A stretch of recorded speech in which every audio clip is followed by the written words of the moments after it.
नमस्कार। Uttarakhand heritage media के world of wisdom series में आप सभी का हार्दिक स्वागत एवं अभिनंदन। दोस्तों, आगे बढ़ने से पहले यदि अभी तक आपने हमारे चैनल को सब्सक्राइब नहीं किया है तो आप हमारे चैनल को तुरंत सब्सक्राइब।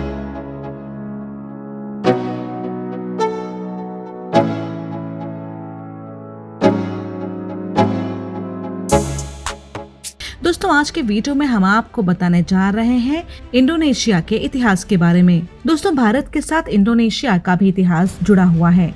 300 ईसा पूर्व का वो दौर जब सम्राट अशोक का राज था, उसी दौर में इंडोनेशिया के अंदर भी हिंदू साम्राज्यों का राज था। जावा और सुमात्रा यहाँ के दो सबसे बड़े द्वीप हैं। इन्हीं पर हिंदू साम्राज्यों की शुरुआत हुई।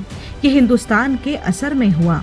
समुद्र के रास्ते भारत के व्यापारी अपना माल वहाँ लाते जाते थे। उनके साथ साथ हिंदू धर्म भी वहाँ पहुँचा। फिर कुछ वक्त बाद बौद्ध साम्राज्य भी हुए।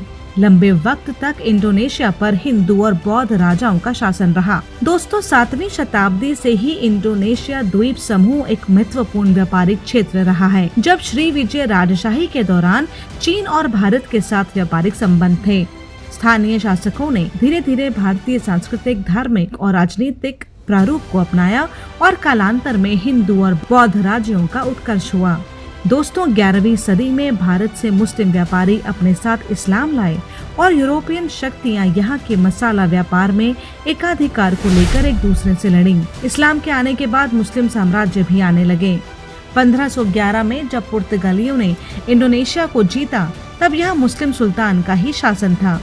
350 साल के डच उपनिवेशवाद के बाद द्वितीय विश्व युद्ध के बाद यहाँ स्वतंत्रता हासिल हुई।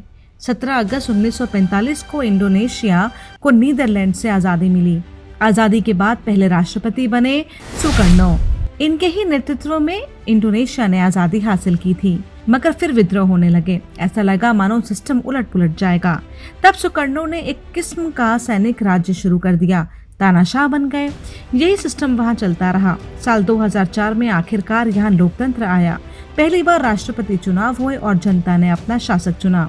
137 मीटर लंबे संगमरमर से बने स्मारक स्तंभ के शीर्ष पर एक ज्योति है, जिस पर 35 किलो स्वर्ण की कोटिंग है। दोस्तों, इंडोनेशिया का प्राचीन भारत से भी संबंध रहा है। आज भी यहाँ के त्योहारों में भारतीयता की झलक दिखाई पड़ती है। यहाँ प्राचीन हिंदू मंदिर भी हैं, जो इस बात की गवाही देते हैं। इस देश में बड़ी संख्या में भारतीय बसते हैं। यहाँ की मुख्य भाषा इंडोनेशिया है।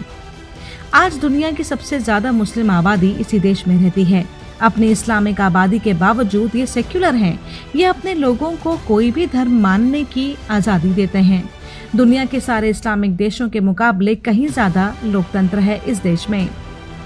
दोस्तों, यही नहीं, इंडोनेशिया में आइलैंड ऑफ गॉड्स, भगवान के द्वीप के नाम से मशहूर बाली में 72 लाख लोग रहते हैं। यहाँ 11 बड़े पहाड़ हैं, जिसमें से 2 सक्रिय ज्वालामुखी हैं। ये ज्वालामुखी कई दफा लावा उगल चुके हैं। पर्यटकों के लिए बाली के सबसे विख्यात ज्वालामुखी बातुर का खास आकर्षण है। हिंदू संस्कृति और सभ्यता से इस क्षेत्र का गहरा संबंध महसूस किया जा सकता है। यहाँ हिंदू धर्म की अलग मान्यता है। ब्रह्मा, विष्णु और शिव की त्रिमूर्ति की भक्ति का अलग स्वरूप यहाँ देखा जा सकता है। 1 वर्ग किलोमीटर के आधार पर बाली ने मंदिरों की संख्या दुनिया भर में सबसे ज्यादा है।